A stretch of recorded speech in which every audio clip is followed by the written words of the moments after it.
हमारे इतनी बड़ी संख्या में एकत्र आए देवी और सज्जनों, मीडिया के मेरे साथी, प्रिंट मीडिया और इलेक्ट्रॉनिक मीडिया के मेरे साथी और प्रिय बंधुओं, वैसे तो आपसे विस्तृत रूप में बोमई साहब ने सारी बातें बहुत तफसील से आपको बताई हैं। मैं कुछ ज्यादा नहीं जोड़ना चाहता, लेकिन एक बात मैं स्पष्ट कर देना चाहता हूं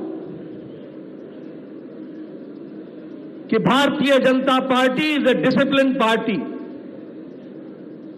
and everybody should know how one has to behave. इसलिए मेरा सबसे निवेदन है, पार्टी जिसको आगे करती है उसके साथ सबको चलना होगा। इस बात को हमको ध्यान में रखने की आवश्यकता है। मित्रों, आज आने वाले समय में भारतीय जनता पार्टी का जो देश में, दुनिया में समर्थन बढ़ रहा है, प्रदेश में समर्थन बढ़ रहा है, उसकी बारीकियों को हम सबको समझने की आवश्यकता है। ये ऐसे ही नहीं हुआ है, ऐसे ही नहीं। प्रधानमंत्री मोदी जी के नेतृत्व में देश आगे बढ़ा है तो उनकी दूरगामी नीतियों का प्रभाव कर्नाटक की जनता से लेकर देश की जनता पर पड़ा है। इस बात को हमको समझना होगा। आज हमको ध्यान में लेना होगा कि जब दुनिया की अर्थव्यवस्था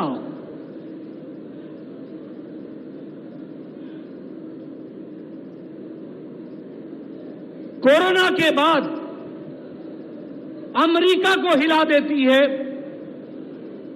यूरोप को लड़खड़ा देती है,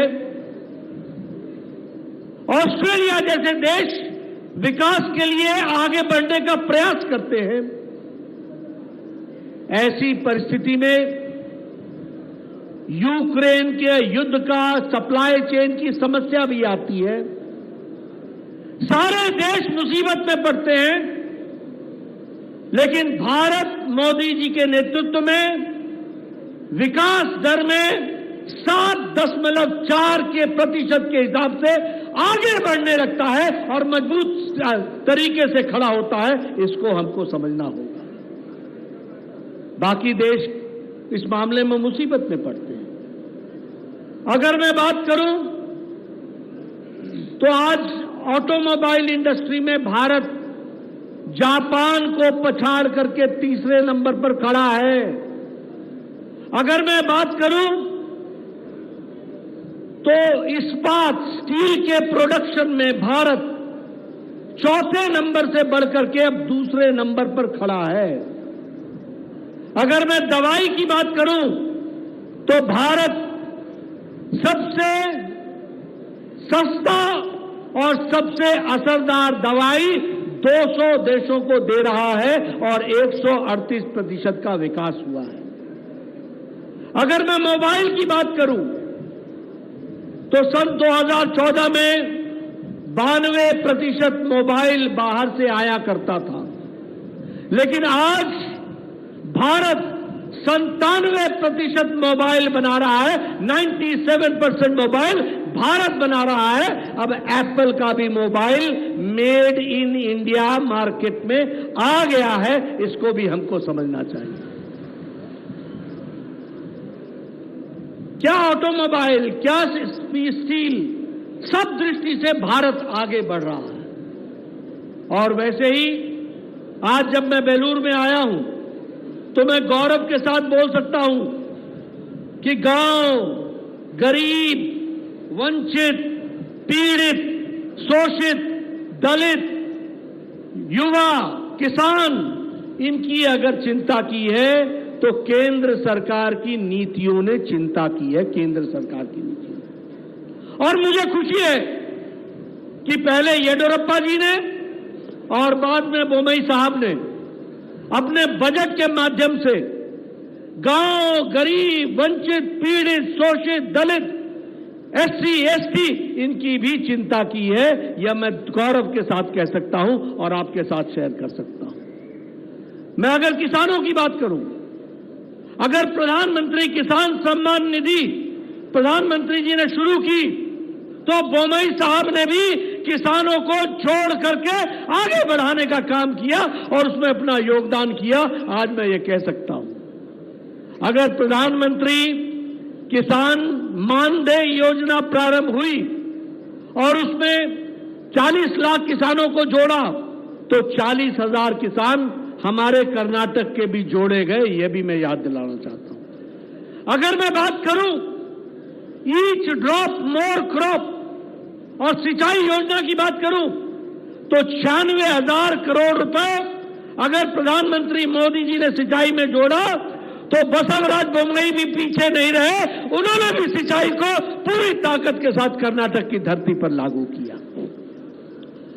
इसलिए किसानों की बात करें, महिलाओं की बात करें। अब अगर महिलाओं की बात करें, अगर उज्ज्वला योजना दिया गया तो फ्री 2 सिलेंडर देने का काम और उस बात को लेकर के बोमई सरकार आगे बढ़ी।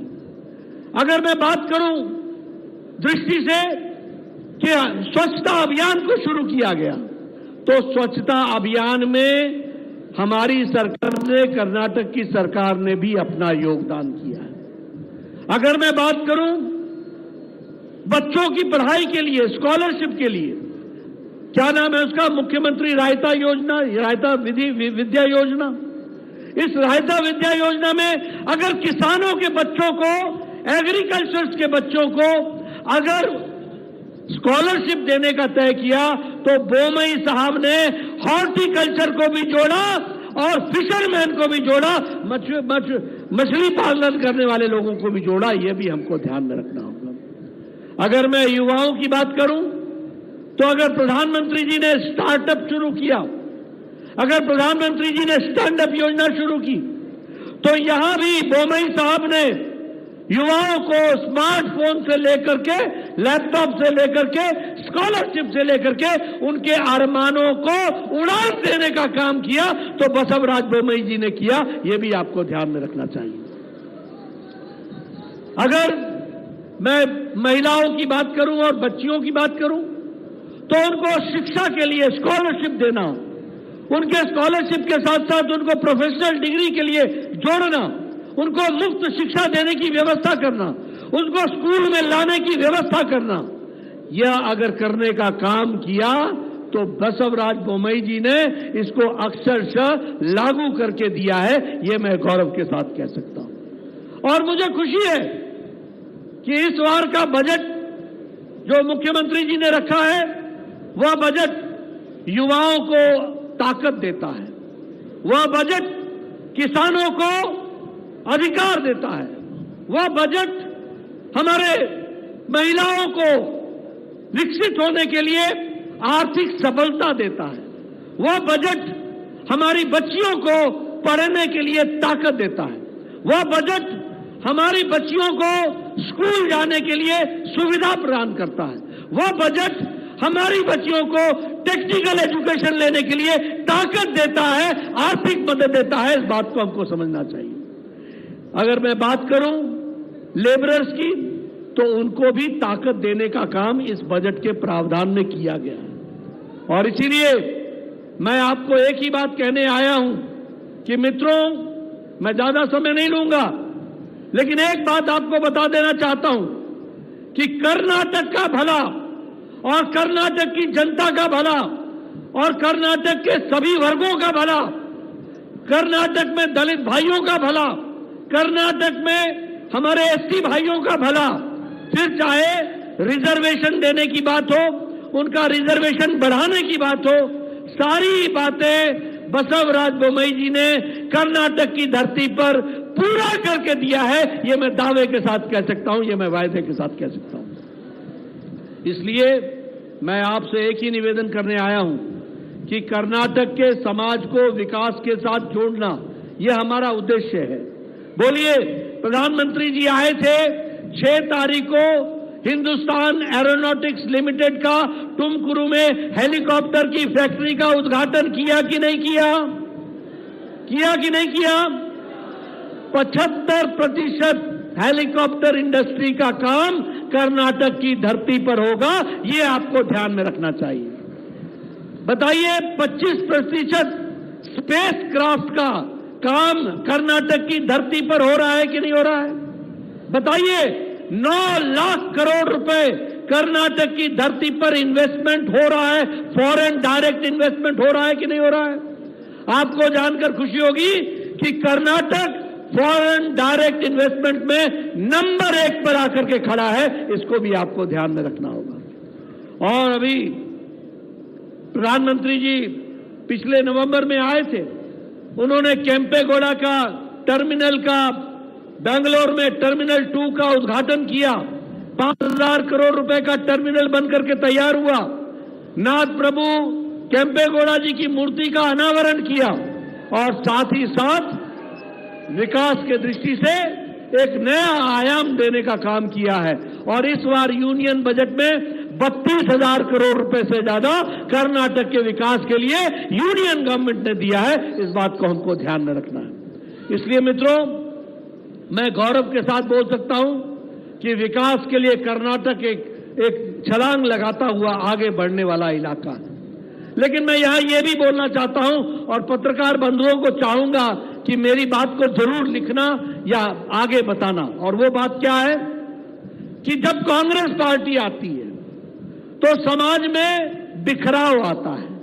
जब कांग्रेस पार्टी आती है तो फूट करो और राजनीति